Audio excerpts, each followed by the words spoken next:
Awesome. Awesome. Well, it's good to see everyone today and be part of this great group. It's been my pleasure over the last few decades to be a CTIO and have consumed a lot of technology on the buy side, and most recently moving a little bit more to the sell side, and some really interesting innovation.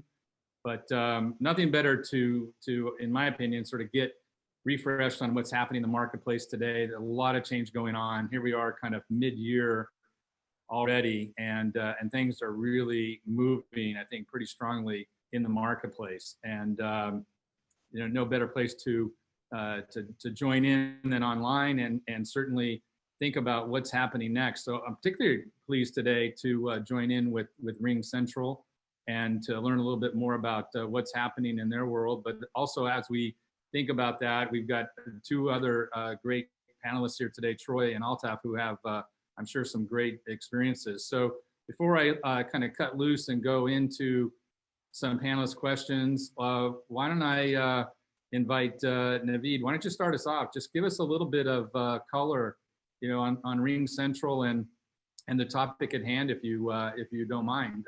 You know, like, how are things going from your perspective? And certainly this workforce is changing, and yet again going to change, I think. And how are you guys adjusting products and services accordingly? Welcome. Thank you very much, Robin. I appreciate it, and welcome to the panelists.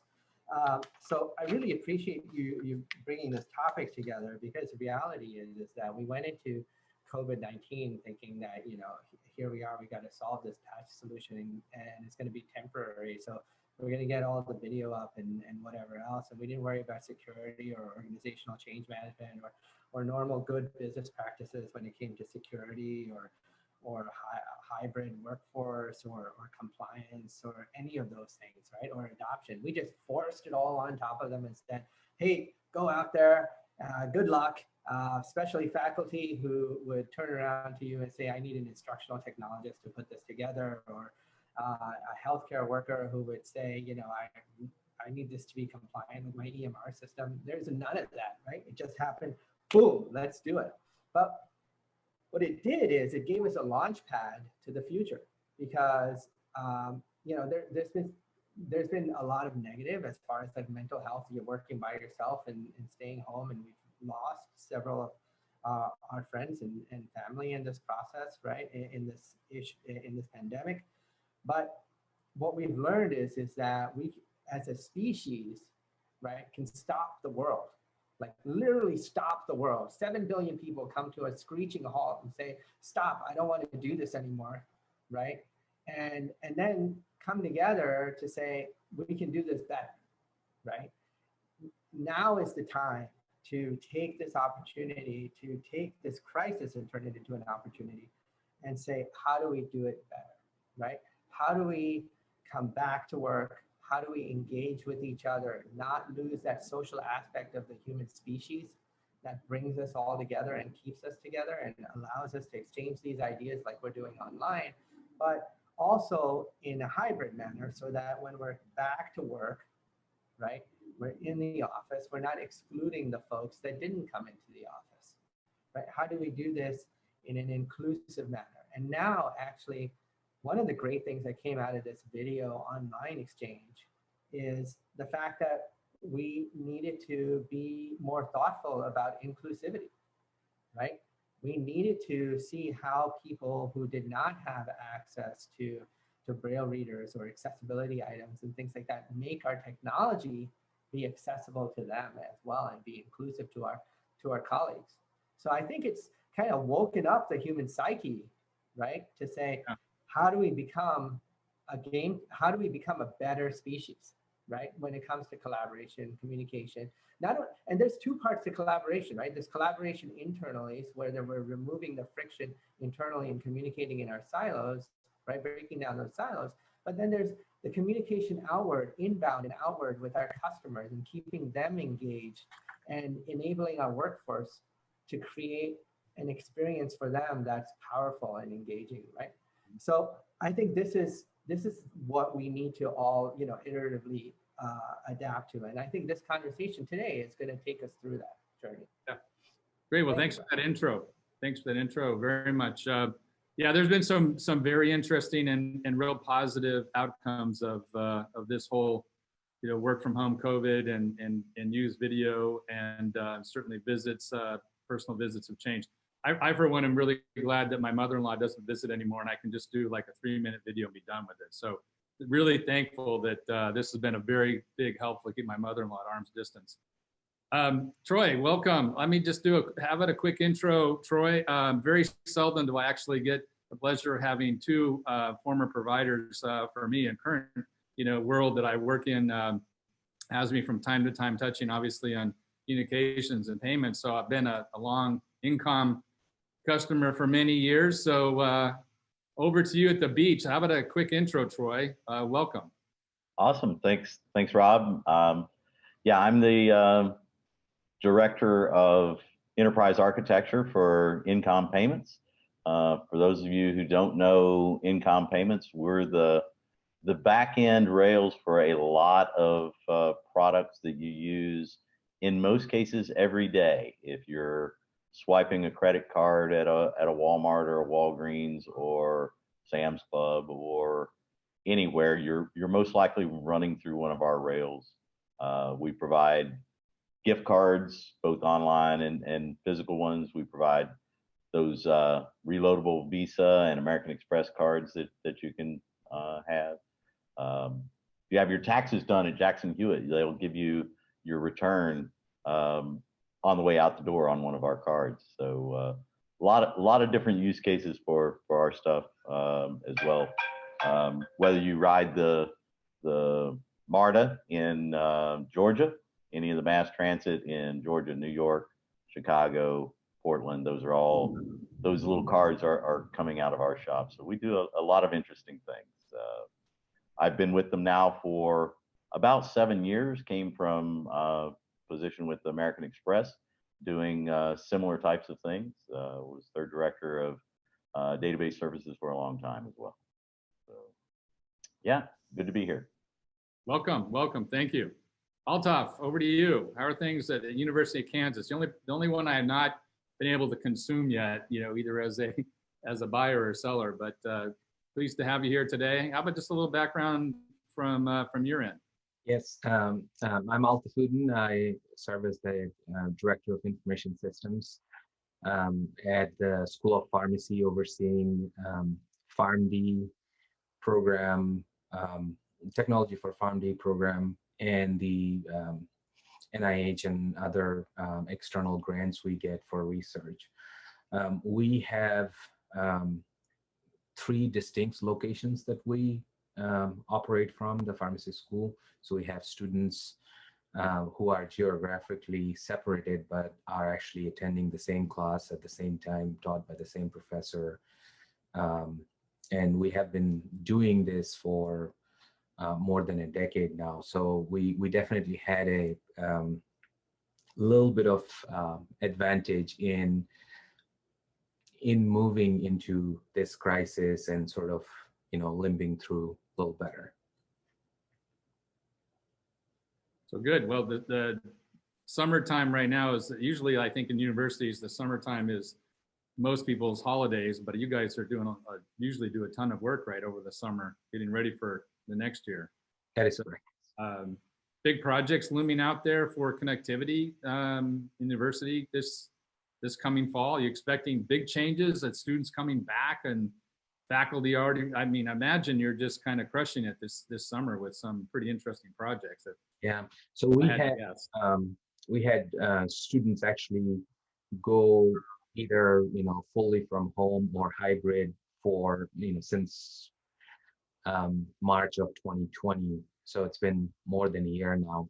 Our hope is that this coming fall we'll have all students on campus. Mm-hmm. That doesn't mean that we're not going to have online courses and stuff, but the goal is to actually have students back on campus, because that's the culture that students sign up for. As you were saying, you haven't been able to consume. If you were to consume that, it would be the culture part that everybody wants to go for. Yeah. So I know a lot of faculty are eager to get back on campus, and a lot of students are as well. But connectivity wise, we're always looking at how do we make this. What COVID taught us is, we can we can probably plan for some of these in smaller scale before. So if we think about the university, there were schools like medical school, pharmacy school. They have actually thought about, they have been running remote locations and connecting people in different places, but that was not the whole institution. Now we're looking at how do we make sure that the connectivity is always there. Even if we go on site, how do we make sure that we can actually, all be connected if we are not able to go on site? Yeah, yeah. So Troy, one of the things that I think is interesting, if you bring up, like, some of these people want to come to work, some don't. Some may never come back to work. Some jobs you just have to be at work. I mean, I'm getting ready to be on an airplane here this afternoon, and I gotta tell you, if the pilot decides to work from home today, I'm not going, right? If one out of the 3 flight attendants decides to work from home, I'm not going. Yeah. So how are you thinking about this, like from your standpoint? And then also just, it's interesting, you have that architecture view, right? Are you thinking about also along those lines, architectures of the future that encompass some of that, sort of, you got to be here, not be there? I mean, how you kind of peeling that onion back now? Yeah, absolutely. We've, I don't know, I guess I'm lucky that I work in an industry that embraced remote work in some percentage or another. I've been working remotely for the last 20 something years. I can tell by the picture behind you. It's yeah, this is just around the corner. So yeah, gotta work on your tan occasionally. But yeah, our industry has been often a front runner, because as you think about it, the machines we work on and that sort of stuff are sitting in some data center somewhere remotely. And so the need to be in an office to lay hands on those machines hasn't really been there for really a really long time, since we got the internet and the ability to reach out to them across the way. So going into the office was really about the collaboration, the interaction with the teammates, having meetings with other organizations who came into your office to collaborate on some joint project. It was really all about that communication, not the actual work itself. And so we've been able to pretty quickly make a transition. Our architecture, so sitting on the architecture team, I was called in by the leadership to talk about, what's this going to mean? Is our infrastructure going to collapse when we shut down all of these offices and we go 100% work from home across our entire landscape? So InCom's in 43 countries across the world. We've got a couple dozen data centers with different products supported out of different ones, as well as all the public clouds you've ever heard of and several you haven't. And so switching from having central offices scattered around in local positions to 100% remote, that increased the load on our infrastructure quite a bit. And so we had to think about how is the infrastructure we built going to sustain that. I won't say that it didn't take a little bit of work to sort of shore up the defenses, as it were. Having already had a significant remote population, whether they worked 1 day a week or 2 days a week from home, that meant our security side was in good shape. A lot of companies weren't so lucky if they weren't really in the work from home business before COVID. Now all of a sudden they not only had to ramp up their infrastructure to be able to physically support that many folks coming in remotely, but they also had to think about security vulnerability.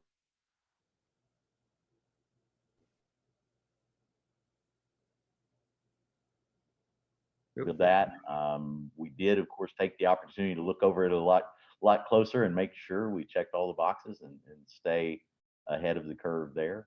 But ramp up a little bit more on the infrastructure. Some of the cloud scalability was very valuable to us. We have virtual desktops in the cloud, so you're not really pushing everything across the wire. You're just managing the screen scraping, and that heavy lifting between the desktop and the servers are already in the cloud, right? So yeah, not too bad. As it comes out of COVID and the world returns to that new normal, it's also an interesting transition there. Like you mentioned, there's a lot of folks that say, yeah, I'm not coming back. I can do my job from here. Why do I need to be in an office? And Right. and that's fine for some. And then you have others who are just on the opposite side of that fence saying, I can't wait to get back in the office. I miss that interaction, that day-to-day, face-to-face with everyone. Now, we've leveraged a lot of collaboration tools, similar to RingCentral. There are obviously a lot of tools out there, whether it's Microsoft Teams or WebEx or Zoom or any number of others out there. Some work better than others, shall we say. And so even though we may have, telecom capability to their house, maybe that experience isn't quite what they are wanting to have. And so they're really chomping at the bit to get back in the office. We've started an A/B schedule to allow half the population to come in at every other desk and so forth every other week, and so you could cycle if you wanted to on a voluntary basis. So we're starting to slow roll folks back into the office to let them have that if they're feeling up to it. Right? Yeah, thanks for that. Naveed, just a question. Given a little bit of what Troy's saying there, how have you seen, or are you thinking about roadmaps changing, accelerating? Because I got to think, like, we didn't really see this coming. We adjusted really fast, right? You made that point. And I think the IT groups just did a super job, just all around, to pull stuff together. You guys stepped up, provided some really great technology, and continued. Talk to us about the road mapping and like, what do you see, maybe a little hurry up and acceleration into roadmaps, and tease that out a little bit for us if you can. Yeah, sure, absolutely. So the key is that, telephone's telephone. You still need voice, right? It's got to run. It's like a utility, turn on water, it should work, right? And that is the basis of where RingCentral came from. And then the other part, Troy talks about is that there are other communication collaboration tools that are out there, like the ones he mentioned. But the reality is that RingCentral is really a deep believer in coexistence, right? And that coexistence model allows for native integration into the product, right? So it doesn't matter if you're running your collaboration internally, team messaging on Teams, right? It doesn't matter. But what RingCentral really brings to the table is that immersive experience and the frictionless experience of the platform, so that it doesn't matter what you're using, integrate with our platform, and we become like the spleen to your organization. So if you want to use your Salesforce, or you want to use whatever, ITIL tool or whatever it is, it fully integrates into our platform because we have open APIs and we're open source, right? The cool thing is that we've been looking at this as saying, we've been in this market way before, the pandemic happened, right? So we were already, I was a customer actually of RingCentral. I was the CIO of Teachers College, Columbia University, and we were building the classroom of the future, right? So I'll stop. When you talk about, bringing in online students and hybrid students, that experience needs to be immersive. So Teachers College is one of the leading, actually, it is the leading teaching institution in the world, right? And so it's always forward-looking on how do I have inclusivity for students who are maybe in Brazil and still learning on campus at Teachers College, and how do we create that immersive experience?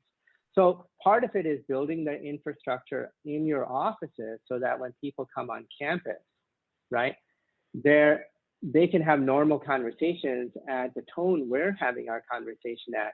Yet the people in Brazil, maybe, who are taking the same course, may have the same immersive experience, so they don't miss out on what the lecturer is saying.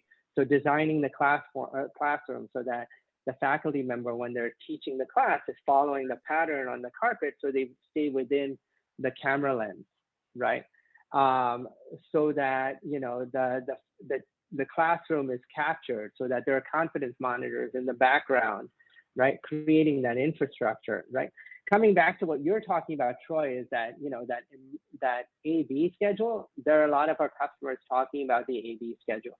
But the problem with the A/B schedule is you lose out on that on-site advantage that we were talking about earlier, which is when you come on campus, it's a lot easier to go down to the office and say, hey, Troy, I have this idea. Let's just whiteboard it real quick. But I don't know if Troy is on an A schedule or a B schedule. So why not do a voluntary bell curve so that maybe some people come in on Tuesday, Wednesday, Thursday, and then they work from home or work from Troy's Beach on Fridays, right? Or wherever, right?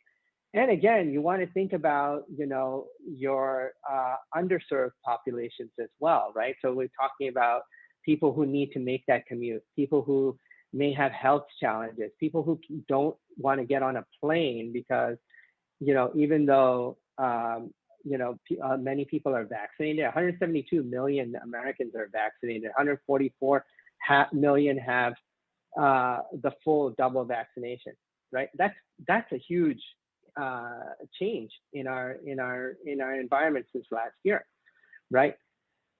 There are still people getting on the planes that are not vaccinated. So you're taking that risk, right? Once you get on that plane, Rob, today, there are people who are sitting next to you that will not be vaccinated, right? So keep that mask on. So, you know, you create an environment that's inclusive. The technology should be transparent. Coming into your room and hitting RingCentral Rooms, and the room turns on and the meeting is integrated into your Outlook format, right? And everything's set up, your screen turns on and you're ready to do video. The technology is not the barrier to communication. And that's our roadmap, right? Make it easy, right? Make it secure, make it available, and make it inclusive so that people, it doesn't matter where they are working from, they can work from anywhere, because we've been doing this for over 20 years. Like, this is not new to us, right? Yeah. For companies who are changing that, we want to make adoption and organizational change management easier. So the easier the technology is to adopt, the more likely they're going to be able to do it. So it doesn't matter if you have an application, or if you're going to do it off the browser, or if you're going to do it on an Android or an iPhone, just do it, you know, and it'll work. Not to pick up on Nike's slogan though.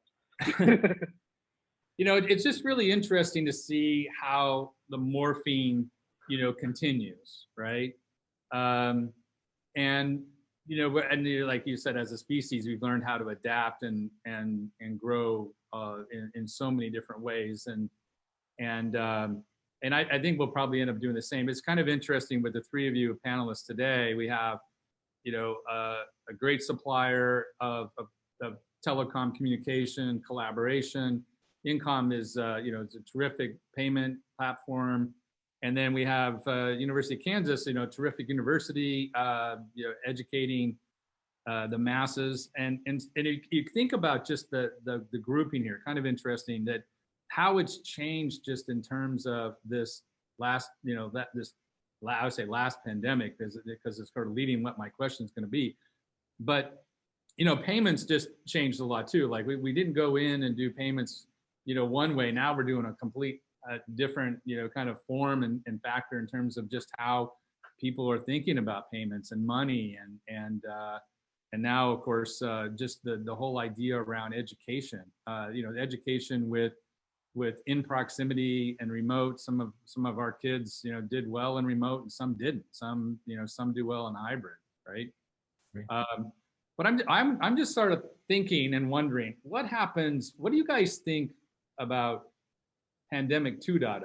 Like what if this happens again? What would you do differently? What would you do the same? I mean, what if we're not going to see the end of this? You know, I don't think so. How do you think a 2.0 preparation? So it's almost like how business continuity and DR has changed us forever in this. What will we do different? Troy, let me start with you. Like any thoughts about prep for pandemic 2.0? I think we'll address pandemic 2.0 with a lot more, wide open eyes. It'll be more of a, technical measured approach rather than a fear and, oh my, is this the end of the world type of approach. I think we weren't really prepared for this one very well, but the next one, I think we've established a lot over the past year and a half, 2 years, whatever the exact number has been.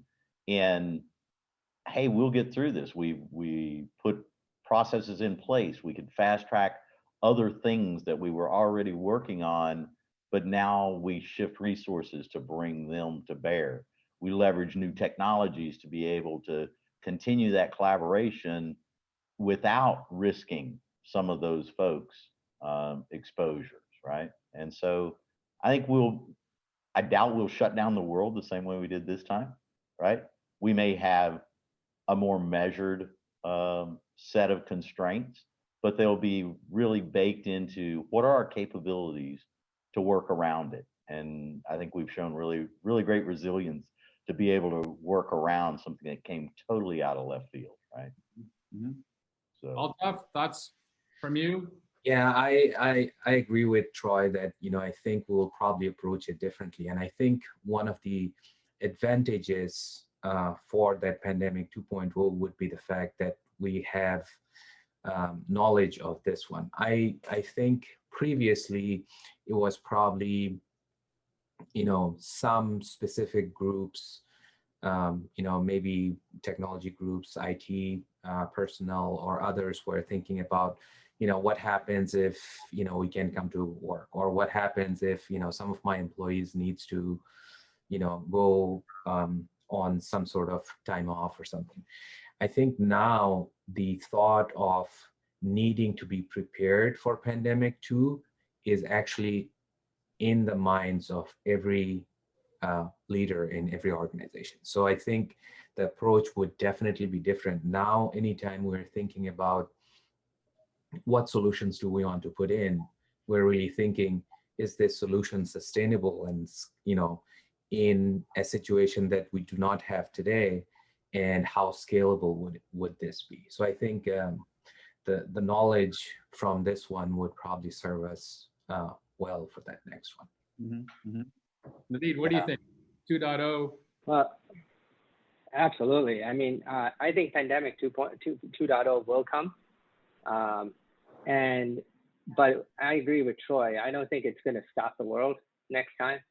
I think that the CDC has done a terrific job on learning from this experience, right? I think that as a race, we've learned a lot about us and what we're capable of.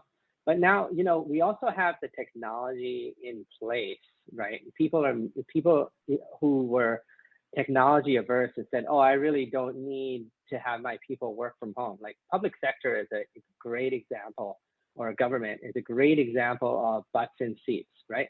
I want my labor force in the office working 9 to 5 based on their union labor contracts, right? And then I want them to leave at 5 o'clock because I don't want to violate that labor agreement, right?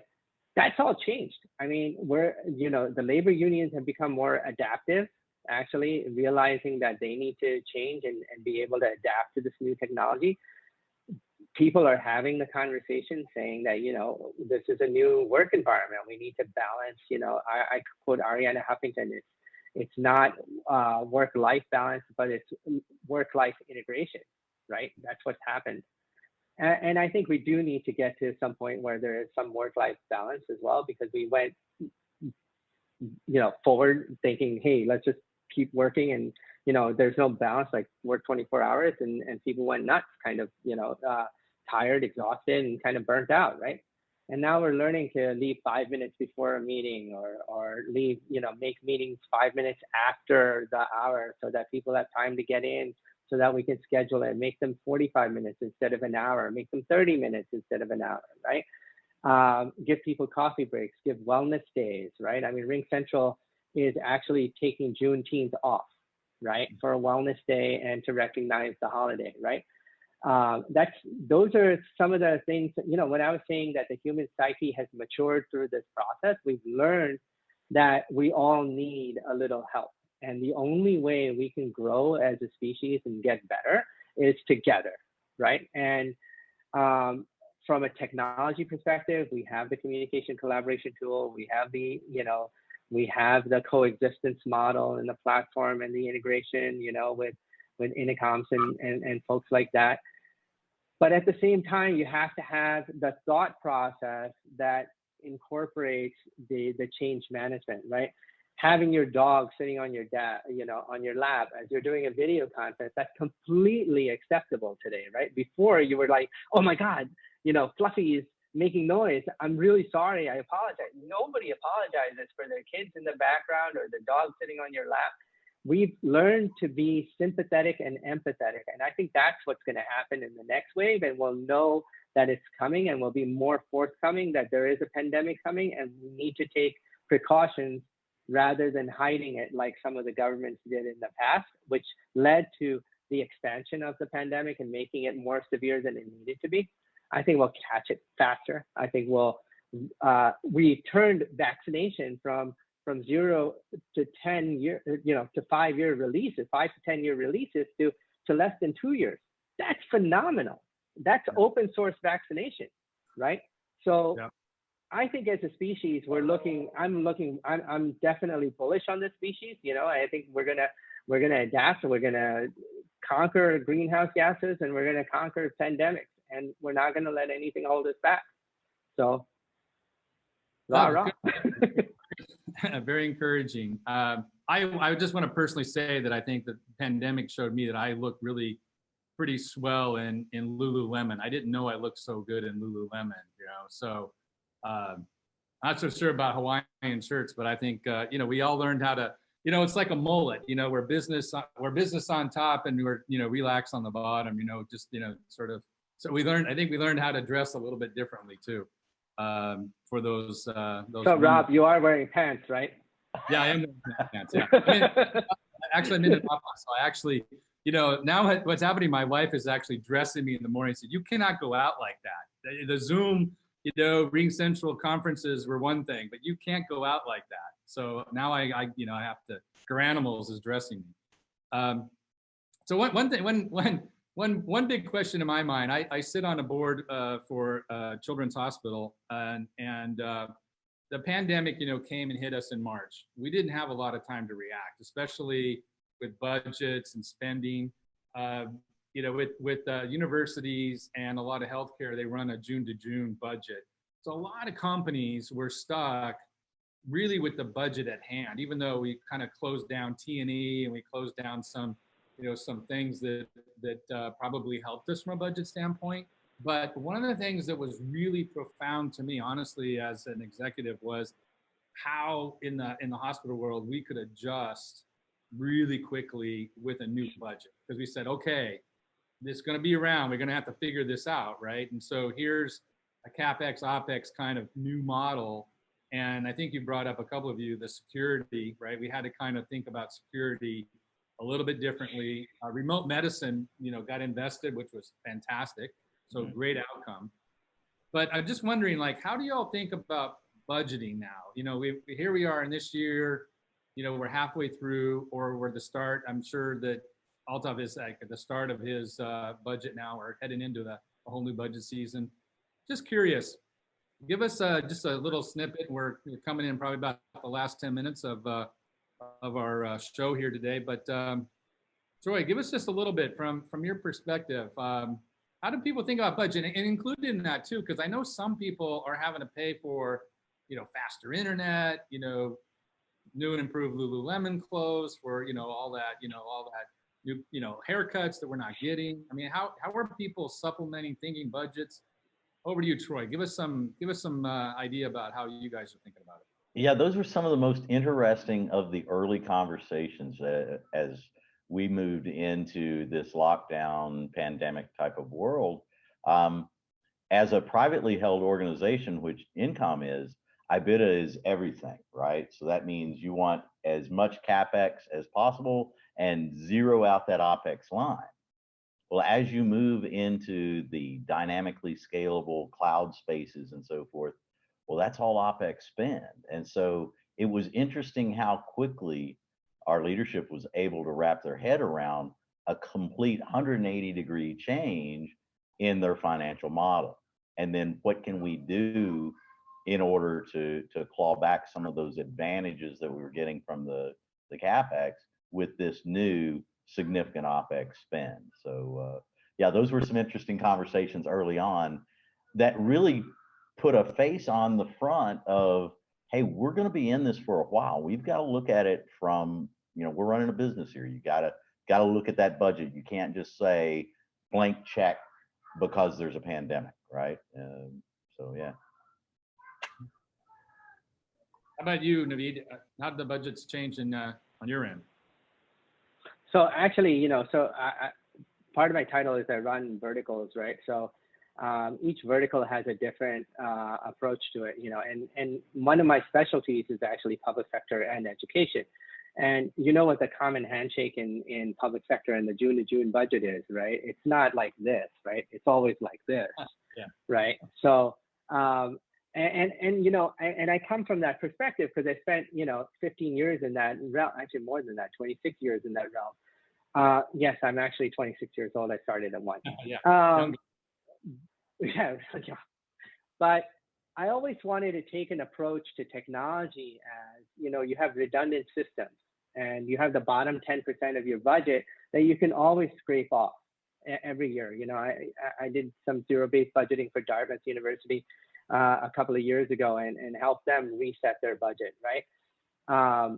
And when you look at your budget, there's always redundant expenditures. My CISO used to come to me and say, hey, Naveed, buy this thing, and it's going to solve this hacker problem and the future hacker problems. But we'd only implement 15% of that object, and I'm still paying 100% of it. Then I'd buy another product that did the same thing, but it did a little bit more. And then I paid another 100% on another 20%, right? But I only got 5% delta. So when I look at technology investment today, I always, guide our company to make our product so that it's accessible and usable by the entire organization. And my whole belief is and it's been adopted is that 80% implementation of your product, right? In other words, like if 80% of your population is using that product, that's a good adoption rate. And I would claim that as a success, right? Because you're never going to get 100% adoption because there will always be edge cases, there will always be outliers, there will always be these unique capabilities that somebody wants and needs for their business unit, right? That's fine. But if you can handle the base, right, and you can get majority of your base covered, and that tool can be used for, and I'm just going to use RingCentral as an example, collaboration, it can be used for communication, it can be used for outbound customer support, right? It's PCI compliant, it's high trust, it meets all your compliances and your security requirements, your FERPA compliances, right, in higher ed. That's what you want to look for. You want to look for a product that can be embedded into your environment that can reach high adoption levels so that you don't have to pay for that type of technology or that business solution again with another tool or adapt it. So if you buy, let's say, one of our competitors, you get a good video solution. Then on top of that, you got to buy a phone solution. And then on top of that, you got to buy a collaboration solution from another competitor. Why not just get it from one vendor, right? And have it integrated into your entire environment so you only spend that once, right? Or you buy a security solution. Well, security should be done security by design, right? So zero trust policies are pretty much ubiquitous today, right? How are you planning that security? It's not at the edge anymore. It's not just buy a firewall and you're done with security. Security is throughout that whole process. So the products that you buy, your enterprise architecture, as you think about it, where does this embed into my enterprise architecture? What's my return on investment? How will I engage my team? How will I enable the business to grow, and what return on investment will I get? That's how CIOs should be thinking. They should be thinking, do I reduce my OpEx? How do I reapply this OpEx to something else? right? So that I can be innovative in the future. And how do I buy a single solution or a single maintenance cost, right? That will allow me to grow the business and reach my customers and increase ROI. Yeah. That's the thinking that should be happening on the budget side. And it's not really new. It's more like apparent now because we've been through this. Yeah, so I mean, it's a good point. When you think about the full stack, right, and you're preparing for 2.0, we had to piecemeal things together because that's just how it came at us. But now we get a chance to plan, architect, right, and move deliberately. So solid point here, right? Think about the whole stack and, spend your money wisely and then go be innovative in other places. Altaf, so budget, how did that work for you guys? I couldn't agree more with Naveed and Troy on this. I think, it's more about how to deduplicate our efforts is what we're looking at, because it's not a department solution, but how does an institution sort of engage in a solution? Now, security has been that concern before, but now, instead of having 15 different collaboration tools in an organization being used by 30 different departments, sort of looking at how do we get one or even two tool that's out there that we can actually have 80%, 90% usage out. So I would say that the process for that, the thinking for this has actually changed. So now it has accelerated. The idea is always there, right? There was a time when every department ran their own mail services. Now we're all on Office 365. Same will happen, and I think there is momentum for that to happen, where we're really looking at a much large picture of how do we have solid list of portfolio of tools that everybody can use, and then if there is a special case, then they can pay for that separately. Great. Well, thanks for that. So, one of the things that I've learned just in coming back to the pandemic and kind of being more in that hybrid workplace is that collaboration with all these tools is really good. I've just seen, like, when there are certain people together physically and you're doing whiteboarding and others are joining, remotely, that there's like a kind of unique spark, right? And so it's really interesting when people can still grab a dry erase or others are collaborating and you can find a way to share all of that it really covers a lot of bases. Just curious, and again, we're kind of coming into close, so short answer if you don't mind. But Naveed, in your terms, I'll go Naveed, Troy, and Altaf, and then Naveed, if it's okay with you, I'll hand it back to you on a wrap for the session. But just give me a short burst if you don't mind. Collaboration, whiteboard, in-person, hybrid, scale from 1 to 10. I mean, how do you think that in terms of some people in person versus just strictly video? Give me an idea. 10 being like, you got to do it. I think it's a balance. I think collaboration online, that's an easy way to do it. You save a lot of money on T&E, right? It's quick. I think you should always have your video on. My team always has their video on because you need that visual interaction. But really, honestly, nothing beats in person. I love that human interaction, the feedback you get from people, the excitement when you're in the room as you're whiteboarding and you come up with that idea and you put it all together, you get more out of it.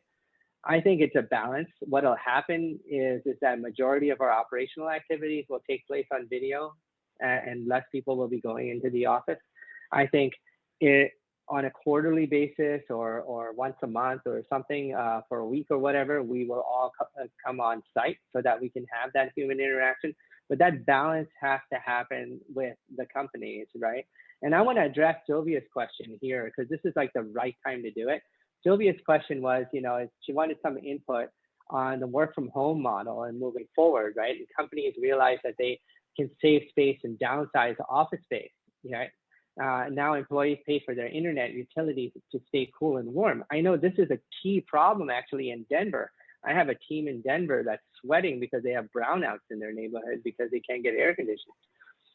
So I think, you know, companies are going to have to get a little bit more thoughtful about home offices, right? I know RingCentral is very good about the home office, home work from home environment because we've been doing it for a long time.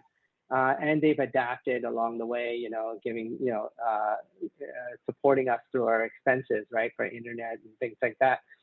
I think companies will have to decide what they can afford. And I think a lot of real estate will be downsized, right, because they don't need it. But what you'll also see is all those offices that you had along the side, I think those walls will come down so that when people do come into the office, and instead of doing an AV schedule, they can have more people in the office. They'll be able to expand that space so that people can sit further apart and be able to work, but come together in team rooms, right? And collaborate. So more hoteling and things like that are in the future, I see. So that's my opinion, but you know, I can't see the future. If I did, I'd be really rich. That's okay. We appreciate the answer. Altaf, give me just a quick snippet from you, an in-person, you know, whiteboarding, remote, 1 to 10. How critical to be in person and remote? And do a little bit of both. I think in person is, you know, in my mind, it's really extremely critical. I mean, there are jobs that, you know, people can do from away without much cooperation, but those jobs are not the most of the jobs. Most of the jobs actually require some sort of cooperation, and none of the tools will really replace 100% of that. So I think we'll probably see more of that scheduled get together. And, you know, along those lines, I think one of the things that got us through this is because you know, the pandemic is we had the capital, you know, the trust already within teams. So we could actually move to you know, a technology platform and sort of go on. I think now as there would be more of that remote work, there might be a need for, you know, some collaboration at the beginning with the team as somebody actually comes on board to build that trust. I think there is no way to actually replace that trust building exercise without, you know, being in the same room, really working with people face to face. Yeah, that's a great observation. Thank you. Awesome. Troy. Yeah. Give me a burst. As a longtime remote worker, I always felt I was at some part of a disadvantage if I was the only remote one dialing in and there's a conference room full of people and you're the one on the Polycom on the table and you're going, I didn't quite catch that, right? Oh yeah, and they're talking about the whiteboard and such. So as we've moved into the more modern age with the collaboration, the shared whiteboards online, that works really, really well when everyone's remote. And you can see everybody's, you know, little icon moving around, so you know who's adding what to the shared, you know, whiteboard. So that works really well. I'm going to be very interested to see as we start getting back to that hybrid, where you have some folks in person and some folks out over the wire. I'm gonna think about the changes there, because the folks that are on-prem, if you will have just been experiencing for the past year and a half that remote position. And so maybe they'll have a little more appreciation for those challenges. And so they'll understand how better to work with remote workers. So even as we migrate back to the office, I think there will be a big improvement, right? So it's been at least it's been an equalizer, right? So when people get there, you know, it's the next best thing of being there, right? But still, like my first whiteboard session going back, I went in for an hour to have a whiteboard session with this guy. 3 hours I came back. 3 hours. I didn't even know where time was. I was in a warp. Well, thank you. Great conversation, panelists. Really appreciate it. Naveed, I'm just going to throw it over to you just for a quick summary. Really appreciate you sponsoring this today. I learned a lot. Always glad to learn more. So please, just give us a little wrap if you don't mind. Yeah, no, look, I want to thank the panelists for joining us. I want to thank the audience for taking time out of their day to participate and share in their thoughts as well. Sylvia, thank you for your questions. Simply, there are no defined answers, because if we had the defined answers, then there would be one super company and it would rule the world. The reality is that we're going to adapt to this new life, right? Together, and we're going to learn together. And people and companies that are willing to give a little to grow for humanity, I think those are the ones that are going to be the most successful. I know during COVID, RingCentral gave RingCentral away for free to public sector and healthcare and to education. That answered your OpEx question up front. And it's that kind of thinking that's going to help people adapt and change, because it's not easy to turn budgets around, as you said earlier, and go buy new software and to adapt. You have to give people a helping hand. It's good for the business, it's good for the community, and it's good for humanity. So think locally, act globally is what I say. So thank you very much. Thanks again. Well, Ross, another successful SINC Yeah, event. no, and Rob, Rob, thank you to you too, RingCentral and Naveed, and then of course Troy and Altaf, and then a few names I haven't seen in a while. It's just good to see the names, even though I'm not seeing the faces. I'm looking forward to getting back to in person and sharing these dialogues, but I have been really grateful to RingCentral, even from my company standpoint. We use their technologies to capture innovation and collaboration right across the board. It was a big saving grace for us because we were an in-office company, so we adapted and they made that easy for us as well. So I'm grateful for them. So thank you, everybody. We're going to wrap it up because I know